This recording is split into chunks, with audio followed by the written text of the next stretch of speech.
വാസുവിനെതിരെ കഴിഞ്ഞ ദിവസം കൊടുത്ത റിമാൻഡ് റിപ്പോർട്ടിൽ കൃത്യമായിട്ട് പറയുന്നുണ്ട്.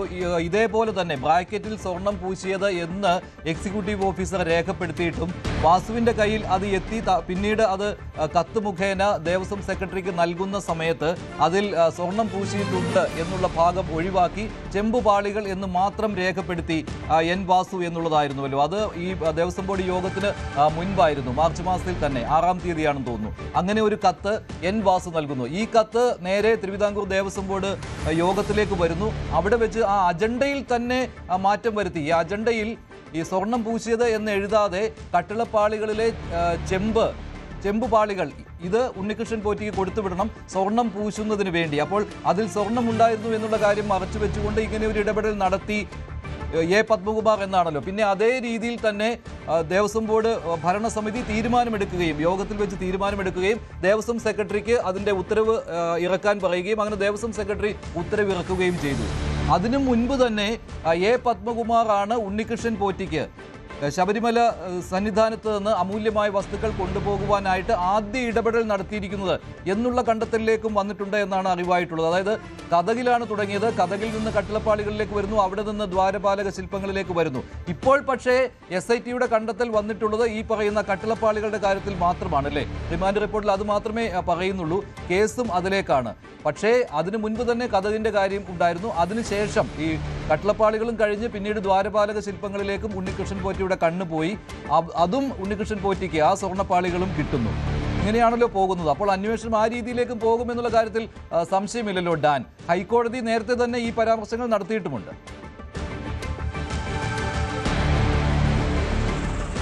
നമുക്ക് വളരെ സ്പെസിഫിക് ആയിട്ട് വാതിൽപ്പാളി, കട്ടിളപ്പാളി, സ്വർണ്ണപ്പാളി എന്ന് വിവക്ഷിച്ചുകൊണ്ട് ഏത് തരത്തിലാണ് ഈ തട്ടിപ്പ് നടന്നിരിക്കുന്നത് എന്ന് മനസ്സിലാക്കുന്നതിനപ്പുറത്തേക്ക് സ്വർണം പതിച്ചിട്ടുള്ള എല്ലാ ചെമ്പിലും കണ്ണുവെച്ചിട്ടുണ്ടായിരുന്നു ഉണ്ണികൃഷ്ണൻ പോറ്റി എന്നതാണ് ഇതിന്റെ വസ്തുത. അതിൽ ഇപ്പോൾ തെളിവുകളുടെ അടിസ്ഥാനത്തിൽ പിടിക്കപ്പെട്ടിരിക്കുന്നത് ദ്വാരപാലക ശില്പങ്ങളുടെയും വാതിൽപ്പാളിയിലെയും കട്ടിളപ്പാളിയിലെയും സ്വർണവുമായി ബന്ധപ്പെട്ട കാര്യം മാത്രമാണ്.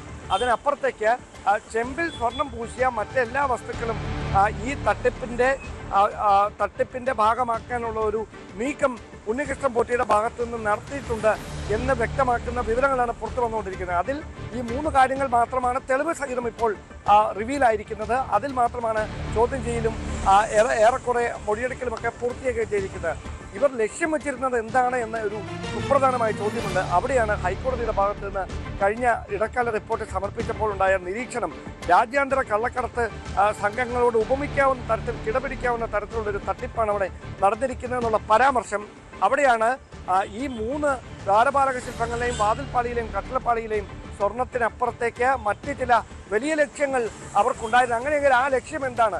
അതായിരിക്കും ഒരുപക്ഷെ ഇനിയുള്ള അന്വേഷണത്തിലെ ചോദ്യം ചെയ്യലൊക്കെ നിർണായകമായി മാറാൻ പോകുന്നത്. അവിടെയാണ് ഈ സ്വർണം പൂശിയെ എല്ലാം ഇങ്ങനെ കൈക്കലാക്കുക എന്നൊരു ദുഷ്ടലാക്കൂടെയാണ് ഉണ്ണികൃഷ്ണൻ പോറ്റി ഇടപെടൽ നടത്തിയതെന്നും അതിന് അവസരമൊരുക്കുകയായിരുന്നു, ഒത്താശ ചെയ്യുകയായിരുന്നു പത്മകുമാർ എന്നുള്ള നിഗമനത്തിലേക്ക് SIT തന്നെ എത്തുന്നത്. അങ്ങനെയാണെങ്കിൽ വിശദമായി വാസുവിനെയും അതോടൊപ്പം പത്മകുമാറിനെയും ഒരുമിച്ചെത്തി നടത്തുന്ന ചോദ്യം ചെയ്യലിലൂടെ കേസുമായി ബന്ധപ്പെട്ട ഈ ദുരൂഹതകളുടെ ചുരുളഴിയുമെന്ന വിലയിരുത്തലാണ് SIT.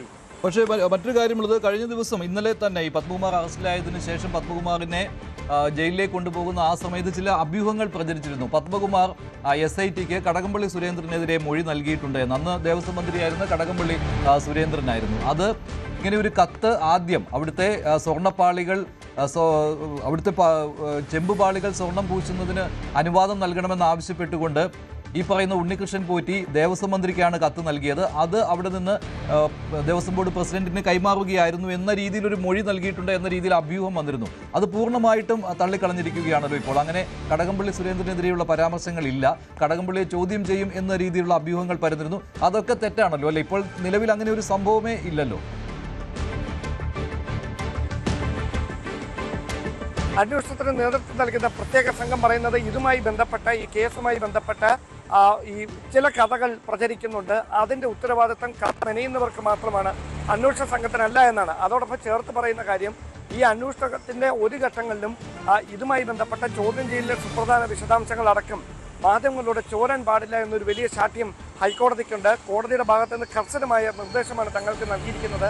അതുകൊണ്ട് അന്വേഷണം ഏത് ദിശയിലേക്കാണ് നീങ്ങുന്നതെന്ന വിശദാംശങ്ങൾ ഔദ്യോഗികമായി ഒരു മാധ്യമങ്ങളോടും പങ്കുവെക്കാൻ കഴിയില്ല എന്നത് നേരത്തെ തന്നെ അറിയിച്ചിട്ടുള്ളത് എന്നതാണ്. അതിനപ്പുറത്തേക്ക് കടകംപള്ളി സുരേന്ദ്രനുമായി ബന്ധപ്പെട്ട് ഇപ്പോൾ നടക്കുന്ന പ്രചരണങ്ങൾക്ക് പിന്നിൽ എ പത്മകുമാറും കടകംപള്ളി സുരേന്ദ്രനും തമ്മിൽ വ്യക്തിപരമായി ചില വിയോജിപ്പുകളും അഭിപ്രായ വ്യത്യാസങ്ങളുമുണ്ട്. രാഷ്ട്രീയമായി തന്നെ അതുമായി ബന്ധപ്പെട്ട് നേരത്തെ ചില അഭിപ്രായ ഭിന്നതകൾ അത് പരസ്യമായിട്ടുള്ളതുമാണ്. ഒരുപക്ഷെ അത് മുന്നിൽ നിർത്തിക്കൊണ്ട് ഇത്തരമൊരു പ്രചാരണത്തിലേക്ക് എത്തുന്നതാകാമെന്നതാണ് വസ്തുത. ഒരുപക്ഷെ കടകംപള്ളി സുരേന്ദ്രനും അത് പ്രതീക്ഷിക്കുന്നുണ്ടെന്നാണ് തോന്നുന്നത്. അദ്ദേഹവുമായി ബന്ധപ്പെട്ട കേന്ദ്രങ്ങളിൽ നമുക്ക് ലഭിക്കുന്ന സൂചനകൾ അങ്ങനെയാണ്. അതായത് പത്മകുമാറിന്റെ ഭാഗത്ത് നിന്ന് തന്നെ കൊടുക്കാനുള്ള ഒരു നീക്കം ഉണ്ടാകുമോ എന്നൊരു ഒരു അത്തരത്തിലൊരു വിലയിരുത്തൽ അത് കടകംപള്ളിക്കുമുണ്ട്. പക്ഷേ നിലവിൽ കടകംപള്ളി സുരേന്ദ്രനെ ഈ കേസുമായി കണക്ട് ചെയ്യുന്ന ഒരു കാര്യങ്ങളിലേക്കും അന്വേഷണ സംഘം ശരി ഡാൻ, എന്തായാലും കിങ് പിൻ പത്മകുമാറാണ്. ഈ രീതിയിലാണ് അന്വേഷണ സംഘത്തിന്റെ അന്വേഷണം പോകുന്നത്. റിമാൻഡ് റിപ്പോർട്ട് നോക്കിയാലും കൃത്യമായിട്ട് ഇക്കാര്യം മനസ്സിലാക്കാൻ കഴിയും. സ്വർണ്ണപ്പാളികൾ ഉണ്ണികൃഷ്ണൻ പോറ്റിക്ക് കൊടുത്തുവിടാൻ ഇടപെടൽ നടത്തിയത് അന്ന് തിരുവിതാംകൂർ ദേവസ്വം ബോർഡിന്റെ പ്രസിഡന്റായിരുന്ന എ പത്മകുമാർ ആയിരുന്നു എന്നാണ് റിമാൻഡ് റിപ്പോർട്ടിലെ പരാമർശം വന്നിരിക്കുന്നത്.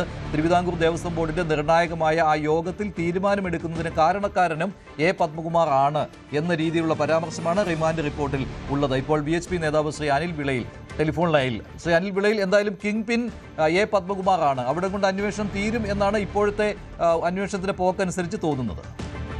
അതെ, കിങ് പിൻ പത്മകുമാർ ആണെങ്കിലും ഇതിന്റെ മുകളിൽ ഒരു കിങ് ഉണ്ടാകുമല്ലോ. ആ കിങ്ങിലേക്കുള്ള അന്വേഷണം ചെല്ലുമ്പോൾ തീർച്ചയായിട്ടും അത് ദേവസ്വം മന്ത്രിയായിരുന്ന വ്യക്തിയിലേക്ക് തന്നെ ചെല്ലുമെന്നുള്ളതാണ് പൊതുസമൂഹം വിലയിരുത്തുന്നത്. കാരണം പത്മകുമാർ എന്ന് പറയുന്ന ഒരു വ്യക്തിക്ക് മാത്രമായി ഇത്ര വലിയൊരു മോഷണം ശബരിമലയിൽ ആസൂത്രണം ചെയ്യാനോ നടപ്പാക്കാനോ സാധിക്കില്ല.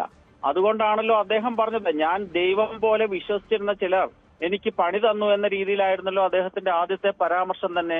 ഒരു CPM-ന്റെ ജില്ലാ കമ്മിറ്റി അംഗം മാത്രമായിട്ടുള്ള ശ്രീ പത്മകുമാർ ദൈവം പോലൊരാളെ കരുതുന്നുണ്ടെങ്കിൽ അത് തീർച്ചയായിട്ടും ദേവസ്വം മന്ത്രിയായിരുന്ന കടകംപള്ളി സുരേന്ദ്രനെ തന്നെ ആയിരുന്നു എന്നുള്ളത് എല്ലാവർക്കും മനസ്സിലായ ഒരു വസ്തുത തന്നെയാണ്. തീർച്ചയായിട്ടും കടകംപള്ളി സുരേന്ദ്രന്റെ അനുവാദവും സമ്മതവും ഇല്ലാതെ ഈ എ പത്മകുമാറിന്റെ കൂട്ടുള്ള ഒരു സാധാരണക്കാരനായിട്ടുള്ള എന്നുവെച്ചാൽ CPM-ന്റെ സംസ്ഥാന സമിതി അംഗം പോലുമല്ല, ഒരു ജില്ലാ ഘടകത്തിൽ വരെയുള്ള അംഗമായിരുന്ന ശ്രീ പത്മകുമാറിന് ഇത്തരത്തിലുള്ള വലിയൊരു മോഷണം ചെയ്യാനുള്ള ധൈര്യം ഉണ്ടാകില്ല. അത് പൊതുസമൂഹത്തിലെ എല്ലാവരും അംഗീകരിച്ചു കഴിഞ്ഞ വസ്തുതയാണ്. അതുകൊണ്ട് കിങ് പിന്നായിരിക്കാം അദ്ദേഹം, പക്ഷേ കിങ് ആയിട്ടുള്ള കടകംപള്ളി സുരേന്ദ്രനിൽ കൂടി അന്വേഷണം ചെന്നെത്തിയാൽ മാത്രമേ പൊതുസമൂഹത്തിൽ ഈ SITയുടെ അന്വേഷണം അത് ശരിയായ ദിശയിലാണെന്ന് തോന്നുന്നത്. ഒരു ഭരണസമിതി വിചാരിച്ചാൽ, ദേവസ്വം ബോർഡ് പ്രസിഡന്റ് വിചാരിച്ചാൽ ഇത്തരത്തിൽ രീതിയിലുള്ള ഒരു തീരുമാനത്തിലേക്ക് പോകാൻ പറ്റും. കാരണം അത് അവിടെ തിരുവിതാംകൂർ ദേവസ്വം ബോർഡിന്റെ ഭരണസമിതിയാണ് അന്തിമമായിട്ട് തീരുമാനമെടുക്കുന്നത്. അതിന്റെ മുകളിലേക്ക് സർക്കാരിലേക്ക് ഇതിന്റെ അനുവാദം ചോദിക്കേണ്ട ആവശ്യമില്ല. തിരുവിതാംകൂർ ദേവസ്വം ബോർഡിന്റെ ഭരണപരമായ ഘടന അങ്ങനെയാണ്. അപ്പോൾ ഭരണസമിതിയിൽ ഒരു തീരുമാനമെടുത്തെങ്കിൽ അത് ദേവസ്വം സെക്രട്ടറിക്ക് നൽകും.